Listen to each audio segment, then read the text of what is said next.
Days passed quietly as the she-wolf Lupa continued to nurse the two abandoned infants. Romulus grew steady and strong, while Remus grew quick and sharp.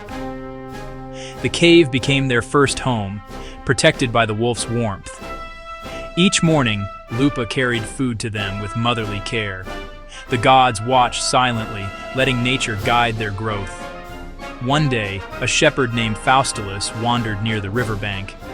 He noticed curious footprints, tiny human feet beside wolf tracks. Following the trail, he discovered the two children playing near the cave. Instead of attacking him, Lupa stepped aside as if granting permission.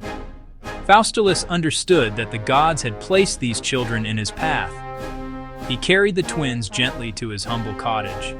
His wife welcomed them and raised them as her own sons. Romulus soon became known for his impressive strength.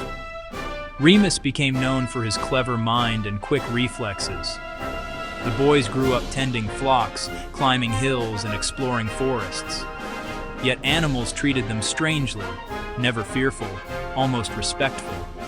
Neighbors whispered about their unusual talents and wolf-like instincts. Rumors spread that destiny surrounded these mysterious brothers. King Amulius eventually heard about two gifted shepherd boys. He grew uneasy, sensing a threat he could not yet see.